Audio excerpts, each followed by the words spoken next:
राम राम बहन भाइयों माताओं, ज्ञान का 99 में आप सबका स्वागत है। श्रीमद् भागवत महापुराण द्वितीय स्कंद का पहला दिन।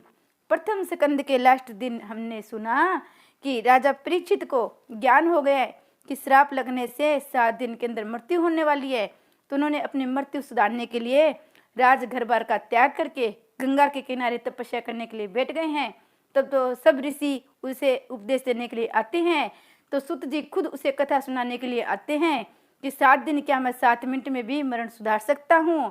श्रोता अगर सुखदेव जी और व्यास जी जैसा हो तो सब कुछ कर सकते हैं। तो द्वितीय स्कंद के पहले दिन हम सुनते हैं श्री कृष्ण भगवान की जय। सत्य परमात्मा का नाम है। सभी में जो ईश्वर का दर्शन करे वही सदगुरु है। अधिकारी शिष्य को सदगुरु अवश्य मिलता है। प्रथम स्कंद में अधिकारी लीला का वर्णन किया था। परीक्षित अधिकारी थे, अतः उनको सुखदेव जी मुनि जैसे सदगुरु मिले। परीक्षित में 5 प्रकार की शुद्धियां है। मात्र शुद्धि, पितर शुद्धि, द्रव्य शुद्धि, अन्न शुद्धि और आत्म शुद्धि। सद शिष्य को ही गुरु कृपा मिलती है और ईश्वर दर्शन होते हैं। सदगुरु तत्व और ईश्वर तत्व एक है। ईश्वर जिस तरह व्यापक है उसी तरह गुरु भी व्यापक है। जिनका कहीं भी अभाव न हो वही व्यापक है। परमात्मा सनातन सदगुरु भी व्यापक है। व्यापक को खोजने की नहीं किंतु पहचानने की आवश्यकता है। परमात्मा की भांति गुरु भी व्यापक है किंतु वे अधिकारी को ही मिलते हैं। सिर्फ संत बने बिना संत को पहचाना नहीं जा सकता। तुम्हें संत दिखाई नहीं देते क्योंकि तुम संत नहीं हो। जो संत बने उसे संत मिले। संत बनने के लिए विहार को अतिशुद्ध करना चाहिए। जब तक मुट्ठी भर चने की जरूरत है, जब तक विहार छूटता नहीं है। जो प्रत्येक विहार को भक्ति में बनाए वही सच्चा वैष्णव है। संत होने के लिए मन को सुधारने की जरूरत है, मन को बदलने की जरूरत है। जो अपने हृदय का परिवर्तन करते हैं वह संत बनता है। मन शुद्ध होने पर संत मिलता है। संत से मिलने के लिए संत आता है। विलासी को संत नहीं मिलते हैं। गुरुदेव ब्रह्मा है। गुरुदेव नया जन्म देते हैं। नया जन्म देने का अर्थ है कि वे मन और स्वभाव को सुधारते हैं। गुरुदेव विष्णु है क्योंकि गुरुदेव शिष्य की रक्षा करते हैं। गुरुदेव शिष्य को मोक्ष भी देते हैं। इसी से वे शिव जी के स्वरूप है। गुरु के बिना न रहो, तुम लायक होगे तो भगवान की कृपा से सदगुरु मिलेंगे ही। तुकाराम जी ने अपने अनुभव का वर्णन किया है। कथा वार्ता सुनते हुए प्रभु के नाम से मेरी प्रीति हो गई। मैं भी बिठल बिठल का संत जप करने लगा। प्रभु को मुझ पर दया आई। मुझे सपन में मेरे सदगुरु मिले। मेरे सदगुरु मुझे रास्ते में मिले। मैं गंगा स्नान करके आ रहा था कि वे रास्ते में मिले। उन्होंने मुझसे कहा कि विठलनाथ की प्रेरणा से मैं तुझे उपदेश देने के लिए आया हूँ। मैंने गुरुदेव से कहा, मैंने तो भगवान की कोई सेवा नहीं की है, फिर भी गुरुदेव ने मुझ पर कृपा की। रामकृष्ण हरि का मंत्र दिया। गुरु दक्षिणा में उन्होंने पाव भर तूप अर्थात घी मांगा। क्या तुकाराम के गुरु को पाव भर घी मिलता नहीं था क्या? तुकाराम की वाणी गुडार्थ भरी हुई है। तूप का अर्थ है तेरापन और मेरापन, अर्थात अहम, तू मुझे दे दो। आज से तू भला हो जा कि तू पुरुष है। तू अपना पुरुष तो भूल जा। मेरे गुरुदेव ने मेरापन और तेरापन मुझसे मांग लिया। मुझे आज्ञा दी कि तू अपना अभिमान मुझे दे दे। आज से हेम को मत रखना। तू पुरुष नहीं है और तू स्त्री भी नहीं है। तू किसी का पुत्र भी नहीं है। देह के सारे भाव तू मुझे अर्पण कर दे। तू शुद्ध है, ब्रह्मा है, ईश्वर का अंग है। जीव का ईश्वर के साथ संबंध सिद्ध कर दिया, जोड़ दिया। जिसकी प्रत्येक क्रिया ज्ञान में हो वह उत्तम गुरु है। ज्ञानी भक्तों को प्रत्येक क्रिया ज्ञान और बोध रूप होती है। संतों का सब कुछ लौकिक होता है। सुखदेव जी मात्र ब्रह्म ज्ञानी ही नहीं थे परंतु उनकी दृष्टि भी ब्रह्म दृष्टि थी। सुखदेव जी हरेक का संभाव से ब्रह्म भाव से देखते हैं। जैसे दृष्टि वैसी सृष्टि। जिसकी दृष्टि ब्रह्म में हो उसे जगत का आभास नहीं होता। सुखदेव जी गुरु ही नहीं सदगुरु भी है। सुखदेव जी जैसे ब्रह्म दृष्टि वाले सुलभ नहीं है, वैसे ब्रह्म ज्ञानी ब्रह्म ज्ञान की बातें करने वाले तो सुलभ है। सुखदेव जी जैसे गुरु मिले तो 7 दिवस तो क्या 7 मिनटों में मुक्ति दिला सकते हैं। किंतु शिष्य परीक्षित जैसा अधिकारी होना चाहिए। गुरु और शिष्य दोनों अधिकारी होने चाहिए। मंत्र दीक्षा अधम है, शप्रस दीक्षा उत्तम है। ब्रह्म भाव में तलीन होकर सुखदेव जी ने परीक्षित के सिर पर वर हृदयस्थ रखा कि तुरंत उनको ब्रह्मा का दर्शन हुआ। प्रथम स्कंद में अधिकारी की कथा बताई है। भागवत का श्रोता कैसा होना चाहिए ये बताया गया है। वक्ता कैसा होना चाहिए ये भी बताया है। आगे कथा आएगी कि धुरे को मार्ग में नारद जी मिले, प्रचेताओं को शिव जी मिले, अधिकारी शिष्य को सदगुरु मिलते हैं। परीक्षित के लिए भी सुखदेव जी आए हैं, अन्यथा लाख आमंत्रण देने पर भी सुखदेव जी की आंखें उठाकर देखने तक की फुर्सत नहीं है, क्योंकि सच्चा ज्ञानी एक क्षण भी परमात्मा के दर्शन के बगैर नहीं रह सकता। 3 प्रकार के श्रोता वक्ता में व्यास जी का कर्म दूसरा है, क्योंकि वे समाज सुधार की दृष्टि से कथा करते थे। सुखदेव जी दूसरों को सुधारने की नहीं, किंतु अपने अंतःकरण को सुखी करने की वृत्ति से कथा करते थे। सुखदेव जी ने कथा का आरंभ किया, किंतु मंगलाचरण नहीं किया, कारण देहाभिमान बिल्कुल नहीं था। 3 अध्यायों के बाद सुखदेव जी ने मंगलाचरण किया। भागवत में 3 मंगलाचरण है, प्रथम व्यास जी का, दूसरा सुखदेव जी का और अंत में तीसरा सुत जी का। जीवन में मंगलाचार की बहुत जरूरत है, इसलिए ही सुखदेव जी को मंगलाचरण 12 श्लोकों का है, अन्य सभी का 1 श्लोक का है। उत्तम वक्ता कौन होता है? जो संपूर्ण वैराग्य हो, वह वक्ता उत्तम है। संसार के किसी भी विषय में मन न जाए, वह वैराग्य है।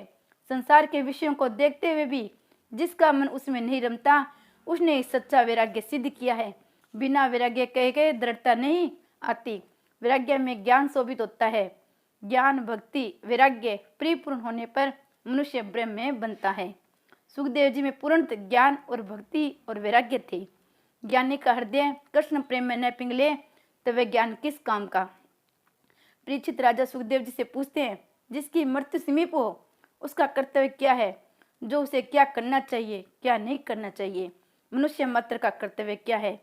सुखदेव जी ने कहा, राजन तूने अच्छा प्रश्न किया है। सुन, अंत काल में वात, पित्त और कफ से त्रिदोष होता है। मृत्यु की वेदना भयंकर होती है। जन्म मरण के दुखों का विचार करोगे तो पाप नहीं होगा। सो मृत्यु से डरते रहो, उसको स्मरण करो। सोचो, मैंने मृत्यु के स्वागत की तैयारी की है या नहीं।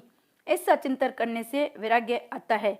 जन्म, मृत्यु, जरा, व्याधि के दुखों का बार बार विचार करो तो वैराग्य उत्पन्न होगा और पाप छूटेंगे, वरना पाप के संस्कार जल्दी नहीं छूटते। सोचे समझे बिना विवेक वैराग्य उत्पन्न नहीं हो सकता। काल को सिर पर रखकर हमेशा ईश्वर का चिंतन करो। काल को याद रखोगे तो पाप प्रवृत्ति का उद्भव नहीं होगा। भजन के लिए अनुकूल समय की प्रतीक्षा न करो। कोई भी क्षण भजन के लिए अनुकूल हो, कोई तकलीफ न रहने पर मैं भजन करूंगा, ऐसा मानना अज्ञान है। एक मनुष्य स्नान करने के लिए समुद्र के किनारे पर गया, किंतु स्नान करने के बजाय वह वहां बैठा ही रहा। लोगों ने उनसे पूछा, क्यों इस तरह बैठा हुआ है, स्नान कब करेगा? उस मनुष्य ने कहा, समुद्र में एक के बाद एक तरंगे उठ रही है, तरंगों के बंद होने पर स्नान करूंगा। क्या समुद्र की मौजें कभी रुकती है? मौजें कब रुकेगी, कब स्नान होगा? संसार भी एक समुद्र है, उसमें असुविधा रूपी तरंगे आती रहेगी। इसलिए यदि कोई कहे कि अनुकूलता होने पर भगवान का भजन करूंगा, तो वैसे सर्वागी अनुकूल तो आएगा नहीं। जिस तरह वह मनुष्य स्नान नहीं कर सका, उसी तरह ऐसे मनुष्य ईश्वर भजन किए बिना ही रह जाते हैं। जीवन में चाहे मुश्किल आए, किंतु इस लक्ष्य को मत भूलना कि उसे परमात्मा से मिलना है, प्रभु से मुझे एक होना है। लोभी जिस तरह पैसों पर लक्ष्य रखता है, उसी तरह महापुरुष परमेश्वर पर लक्ष्य रखते हैं। और भगवान ने भी गीता में कहा है, अंत काले च मामेव समर मुक्ता कलेवरम। अंत काल में जो मेरा स्मरण करता हुआ देह त्याग करता है, वह मुझे पाता है। अंत काल का अर्थ जीवन का नहीं, प्रत्येक क्षण का अंतकाल। सो प्रत्येक क्षण ईश्वर का चिंतन, ध्यान, स्मरण करना चाहिए। प्रत्येक क्षण को सुधारोगे तो मृत्यु भी सुधरेगी। प्रत्येक क्षण को सुधारने का अर्थ है हर क्षण ठाकुर जी को अपनी दृष्टि में रखना। लोग मानते हैं सारा जीवन काम धंधा करेंगे, उल्टा सीधा करके धन कमाएंगे और अंतकाल में भगवान का नाम लेकर संसार पार कर लेंगे। ये गलत विचार है। इसलिए तो स्पष्टता से की गई है, सदा तंद्रा व भक्ति। हमेशा जिस भाव का चिंतन करोगे, उसी का अंतकाल में भी स्मरण होगा। भगवान ने भी आशा की है कि तस्मात् सर्वेषु कालेषु माम अनुस्मर। इसलिए सारा समय तू निरंतर मेरा स्मरण कर। ये तो सर्वविदित बात है कि जिस बात का सर्वदा चिंतन किया गया है, मृत्यु के समय भी उसी का स्मरण होता रहेगा। एक सुनार का दृष्टांत है। एक सुनार बीमारी के कारण सैया पे पड़ा हुआ था। कई महीनों से बाजार नहीं जा सका, तो उसे सोना और सोने के भाव का विचार आता ही रहता था। अंतकाल आया, बुखार बढ़ता जा रहा था। डॉक्टर ने आकर बुखार नाप कर कहा कि 105 डिग्री है। सोनो समझो कि किसी ने सोने का भाव बताया है। वह अपने पुत्र से कहने लगा, बेच दे बेच दे, हमने 80 के भाव में लिए हैं, अब 105 हुआ है तो बेच दो। ऐसा बोलते बोलते वह मर गया। सुनार ने सारा जीवन सोना खरीदने बेचने, सोने के विचार में ही गुजारा था। अंतकाल में उसे सोने का ही विचार आता रहा। धन संपत्ति की चिंता करने वाले को, रुपया पैसा पैदा करने वाले को अंतकाल में उसी का ही विचार आता है। धन कमाना कोई पाप नहीं है, किंतु उसे कमाते समय भगवान को भुला देना पाप है। सुखदेव जी ने कहा है, हे राजन, मनुष्य की आयु इसी तरह समाप्त हो जाती है। निंद्रा और विलास में रातें गुजर जाती है। धन संपत्ति के प्रलय में तथा कुटुंब के प्रिय पालन में दिन गुजरते जाते हैं। निंद्रे ये नक्त व्यवसाय न चावे, दीवा चाहे व्रता राजन, कुटुंब करे नो भाव। मनुष्य का अधिकतर समय निंद्रा और अर्थोपार्जन में चला जाता है। उसका बहुत सा समय बातें करने में चला जाता है। बहुतों का समय पढ़ने में गुजरता है। बहुत पढ़ना भी अच्छा नहीं है। अति वाचन से शब्द ज्ञान तो बढ़ता है, किंतु साथ साथ अभिमान भी बढ़ता है। राजन, जो समय चला गया है उसके लिए अब मत रो, उनका विचार भी न करो। भूतकाल की बातें ही सोचते रहने से कोई लाभ नहीं है। तुम अपने वर्तमान को सुधारो। 7 दिनों का जो ये समय मिला है उसी का सदुपयोग कर लो। मनुष्य इंद्रियों के सुख में ऐसा फंसा हुआ है, उसे अपने लक्ष्य का ध्यान ही नहीं रहता।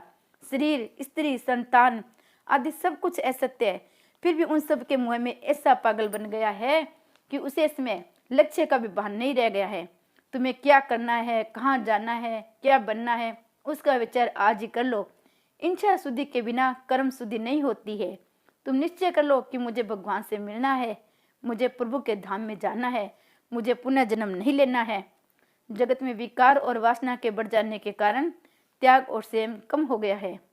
काल मनुष्यों को धक्का देकर उन्हें रो रो कर छोड़ना पड़े, उससे यह अच्छा है कि वेग से स्वेच्छा पूर्वक छोड़ दे।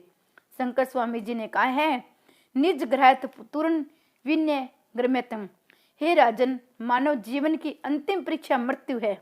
मनुष्य की प्रति क्षण मृत्यु होती रहती है। जो प्रत्येक क्षण को सुधारता है उसकी मृत्यु सुधरती है। जिसकी मृत्यु सुधर गई उसका जीवन भी उजागर हो जाता है। प्रभु का स्मरण प्रत्येक क्षण के अंतकाल में करना चाहिए। क्षणस्य अंतकाले मात्र, जीवन के अंतकाल में नहीं। क्षण क्षण को जो सुधारता है उसी का जीवन सुधरता है। ये शरीर प्रतिक्षण बदलता रहता है, अर्थात प्रतिक्षण शरीर का नाश होता रहता है।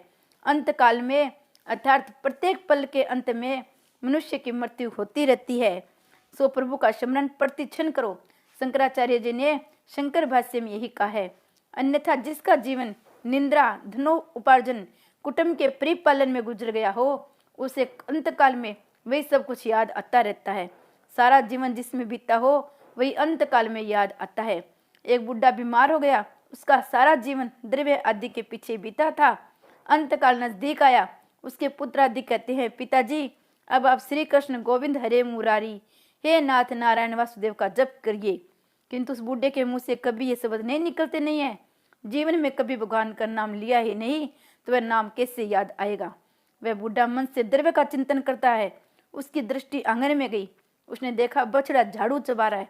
इतना छोटा सा नुकसान भी वह बूढ़ा कैसे सहन कर सकता था। उसका दिल जलता है, मैंने कैसे धन कमाया, ये लोग यहाँ क्या जाने। उसे लगा कि रुपए पैसों अन्य वस्तुओं की इन लोगों के लिए कोई कीमत ही नहीं है। मेरे जाने के बाद ये लोग घर को लुटा ही देंगे। वह बूढ़ा कुछ स्पष्ट बोल तो सकता नहीं था, इसलिए कुछ बड़बड़ाने लगा। उसके एक बेटे ने सोचा, पिताजी भगवान का नाम लेना तो चाहते हैं किंतु बोल नहीं सकते। दूसरे बेटे ने सोचा, पिताजी कभी भगवान का नाम तो लेते नहीं थे, सो वे कुछ मिलियत के बारे में कहना चाहते हैं। कुछ धन छुपा रखा होगा, उसके बारे में बताना चाहते होंगे। पुत्र ने डॉक्टर बुलाकर उनसे विनती की कि कुछ ऐसा करो कि पिताजी 2-4 शब्द बोल सके।